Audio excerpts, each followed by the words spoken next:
कहते हैं भगवान के घर देर है अंधेर नहीं। भले ही देरी हो जाए लेकिन इंसान को बहुत जल्द वहां से एक इंसाफ मिलता है। कभी कभी हमारी यहाँ की अदालतों में भी लोगों को इंसाफ मिलाना मुश्किल हो जाता है, लेकिन उसकी जो अदालत होती है उसमें सभी को इंसाफ मिलता है। आज की कहानी में ऐसा ही साबित होता है। एक लड़का जिसका नाम होता है कमलेश साहू, जिसके गले में छाले होते हैं। गला उसका अंदर से बहुत कटा हुआ होता है और वो खून की उल्टियां करता है और वो जेल के अंदर बंद है। तभी उसको डॉक्टर को दिखाया जाता है, तो तब तक उसे डॉक्टर के यहाँ लेकर जाते हैं। तब तक उसकी सांसें थम चुकी थी। जब डॉक्टर्स बताते हैं कि इसका गला अंदर से कम 30-32 बार कटा हुआ था। अब डॉक्टर से वजह पूछी जाती है तो डॉक्टर भी वजह बताने में हैरान होते हैं कि अचानक से इसका गला अंदर से ऐसे कैसे कट सकता है। तभी जो लोग सुनते हैं वो कहते हैं कि ये है भगवान का फैसला। अदालत चाहे फैसला सुनाए या ना सुनाए, लेकिन ऊपर वाला जरूर सुना देता है। उसने इसकी करनी का फल इसे जरूर दिया है। आइए जानते हैं ऐसा क्या कमलेश साहू ने किया था जो उसको ऐसा फल मिला, जो उसको 6 साल बाद इस तरीके से जेल के अंदर अपनी जान देनी पड़ी। नमस्कार, मैं महक चौधरी आज आपके सामने लेकर आई हूँ मध्य प्रदेश के एक गांव की सच्ची घटना। ये सच्ची घटना शुरू होती है 5 फरवरी 2024 को, जब पता लगता है कि ये कमलेश साहू है, इसे इस चीज की सजा मिली है। दरअसल जो कमलेश साहू था, जब वो अपने गांव में पढ़ा करता था तो इसके साथ एक लड़की पढ़ा करती थी जिसका नाम था सुप्रिया जैन, जो कि पढ़ने में बेहद होशियार थी। साथ ही साथ कमलेश साहू भी पढ़ने में बहुत होशियार था। दोनों एक ही क्लास में पढ़ा करते थे और हमेशा दोस्त बनकर रहा करते थे। लेकिन बचपन में भी कमलेश साहू उससे यही कहा करता था कि तुम्हें सिर्फ मेरे साथ रहना है, तुम्हें सिर्फ मेरे तरीके से रहना है। इस बात पर उस समय सुप्रिया जैन बच्ची थी, कोई ज्यादा रिएक्ट नहीं करती है, कुछ नहीं कहती है और बस उसे वो इग्नोर करती रहती थी।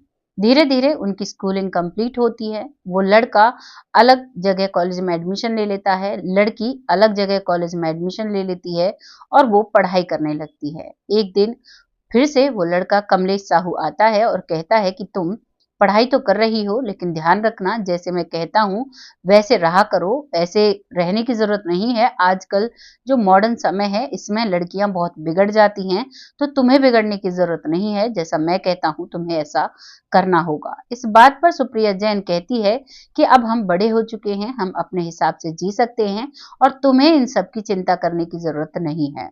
और तब कमलेश साहू उससे जिद पड़ता है तो सुप्रिया जैन कह देती है कि ठीक है, मैं ऐसे ही रह लूंगी। अब तुम जाओ, तुम भी पढ़कर कुछ बड़ा बनो, मुझे भी पढ़कर कुछ बड़ा बनना है, अपने मम्मी पापा का नाम रोशन करना है और बहुत मुझे मेहनत करनी है। इन सब चक्करों में कुछ भी नहीं रखा है। वो लड़की बहुत समझदारी से उससे बात करती है और वो लड़का वहां से तो चला जाता है, लेकिन अब वो सुप्रिया पर बहुत ज्यादा नजर रखने लगता है। वो उसके फोन को ट्रेस करता है, वो कहाँ कहाँ जाती है, जो भी वो पोस्ट डालती है उसको देखता है।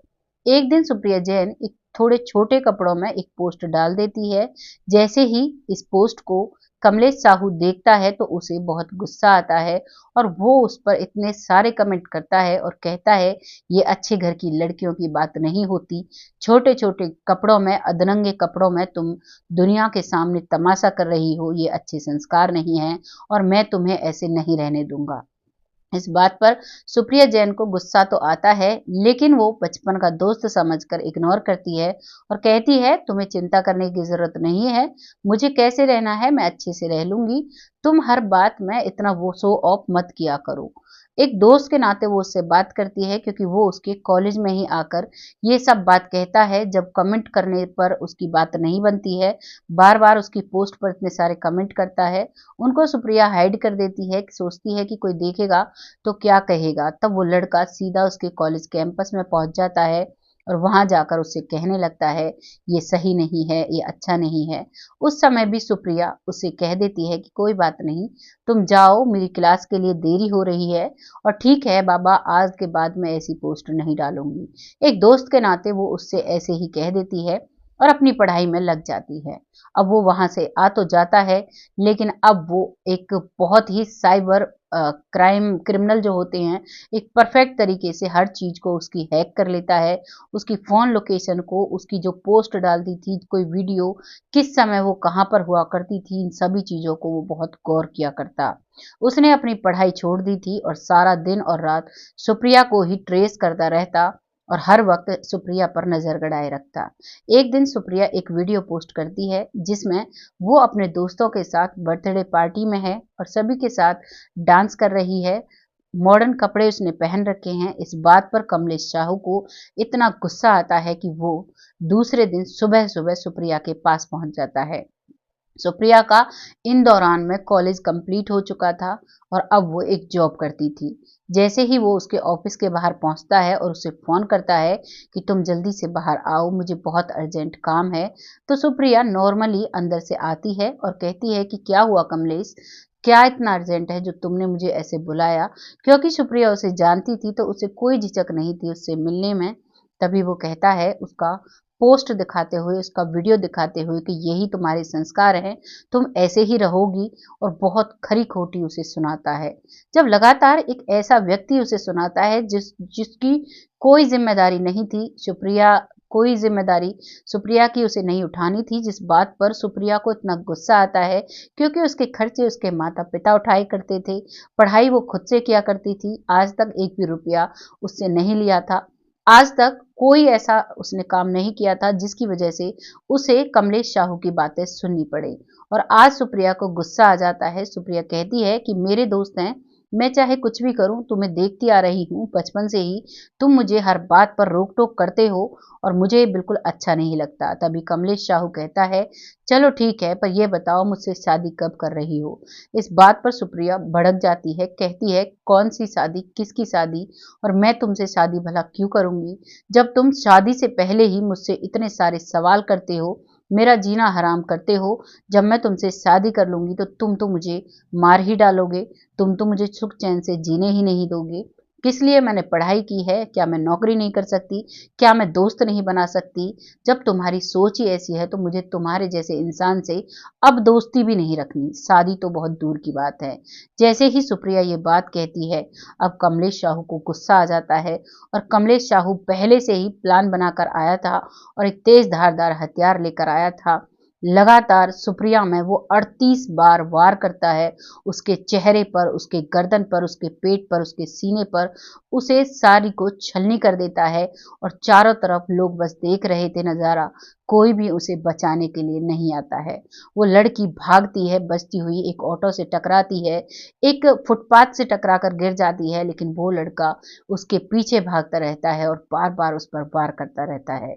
जब वो पूरी छलनी हो जाती है, उसका बहुत ज्यादा खून बह चुका था और वो जमीन पर गिर जाती है, उसके बाद वहां बैठकर शाहू रोने लगता है और चीख चीख कर कहने लगता है कि सुप्रिया, अगर तुम्हें मेरा नहीं होना तो मैं तुम्हें किसी की भी नहीं होने दूंगा। ये मैंने कसम खाई थी और आज मैंने इस कसम को पूरा कर दिया है।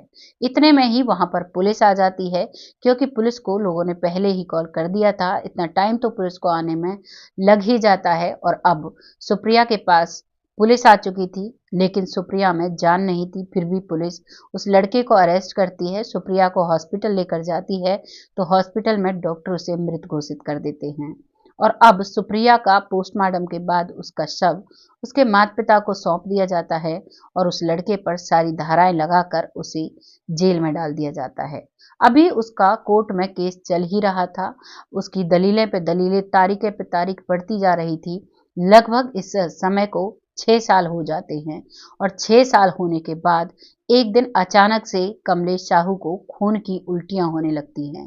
वो गिरने पड़ने लगता है अपने जिस सेल में वो था। तभी पुलिस लॉकर खोल कर देखती है तो बहुत सारा ब्लड फैला पड़ा था जमीन पर, और तभी वो उसे लेकर सीधे पुलिस स्टेशन से सीधे हॉस्पिटल जाते हैं। लेकिन जब तक हॉस्पिटल जाते हैं बहुत ब्लड लॉस हो चुका था। डॉक्टर जब उसका ट्रीटमेंट करते हैं तो उसमें खून कम हो जाता है, गले में बहुत सारे कट लगे हुए थे, उसके अंदर गले में उसका गला कटा हुआ था अंदर से। ऐसा लग रहा था कि मानो कितने मतलब करीबन डॉक्टर बताते हैं करीबन 30 से 35 उसके टुकड़े गले के, मतलब गला पूरा कटा हुआ था। अब इस रिपोर्ट को देखकर डॉक्टर्स कंप्लीट करते हैं और वो वहीं पर उसकी सांसें थम जाती हैं। जब ये बात सबको पता चलती है तो सभी कहते हैं कि वाह रे भगवान, तेरे घर वाकई में देर है लेकिन अंधेर नहीं। भले ही 6 साल लगे लेकिन कमलेश साहू को जो उसने किया उसकी सजा तुमने कोर्ट से पहले भी सुना दी। आपका बहुत बहुत धन्यवाद। बहुत सारे ऐसे लोग जिनको सुप्रिया के जाने का डर था, वो अपनी बहुत ही शांति की सांस लेते हैं, बहुत गहरी सांस लेते हैं। सुप्रिया के परिवार वाले भी खुश हो जाते हैं भगवान के इस फैसले पर। आपको इस कहानी को सुनकर कैसा लगा है? क्या कमलेश के साथ सही हुआ या गलत हुआ, या कमलेश ने सुप्रिया पर एक तरफा प्यार कर अपना हक जताकर उसके साथ ऐसा किया? क्या गलत था या सही था, या सुप्रिया को हाँ भर लेनी चाहिए थी या नहीं भरनी चाहिए थी? जो भी आपकी राय है कमेंट बॉक्स में लिखिएगा, लोगों के साथ शेयर करिएगा। आपकी राय हमारे लिए बहुत इम्पोर्टेंट होती है। आपकी राय से हमें सीखने को मिलता है और हम फिर उसी वे में अपनी जो कहानियाँ, सच्ची घटनाएँ आपके सामने लेकर आते हैं, उसी वे में आपको ऐसी ही कहानियाँ लाकर सुनाते रहेंगे। बहुत जल्द ऐसी ही किसी सच्ची घटना के साथ आती हूँ। इन घटनाओं को लाने का मेरा बस एक ही उद्देश्य होता है कि आप लोग इससे जानकारी लें, कुछ समझें, अपने जीवन में अप्लाई करें। क्योंकि अगर कोई गलत करता है तो उसे अपने साथ गलत होने का इंतज़ार करना पड़ता है, चाहे वो चाहे या ना चाहे, भगवान उसका फैसला ज़रूर करता है। पहले हमारी धरती पर कोर्ट होता है, उसके बाद भगवान का कोर्ट होता है। कहीं न कहीं तो हमें जवाब ज़रूर देना पड़ता है। एक पल के लिए इंसान ज़मीन के कोर्ट से, जो ये हमारी धरती पर कोर्ट कानून बना हुआ है, इससे बच सकता है, लेकिन भगवान की अदालत से कभी नहीं बच सकता। उसके साथ उसके पास हमारी छोटी-छोटी गलतियों का हिसाब होता है और हमारी हर गलती की सज़ा वही मुकर्रर करते हैं। आपको जो भी लगा है लोगों के साथ शेयर करिएगा। बहुत जल्द ऐसी ही कोई सच्ची कहानी के साथ आती हूँ। तब तक खुश रहें, आबाद रहें, अपना और अपनों का ख्याल रखें, बच्चों को अच्छे संस्कार दें जिससे बच्चे ऐसी घटनाओं से बच सकें। यहाँ पर सुप्रिया को समझाया गया होता कि वो कोई भी हालात हो उसके खिलाफ पहले ही कंप्लेंट कर देती, या उस पर गर्म ना होने की वजह उसे शांति से हाँ भर के अपने माता पिता से कह देती, तो शायद पुलिस उसे पहले ही पकड़ लेती और सुप्रिया आज हम सब के बीच होती। लेकिन वो लड़की उसे बार बार जब वो टॉर्चर करता था तो वो भी अपने गुस्से पर कंट्रोल नहीं कर पाती है और वहीं अपनी जान गंवा देती है। तब तक अपना और अपनों का ख्याल रखें। जय हिंद, जय भारत।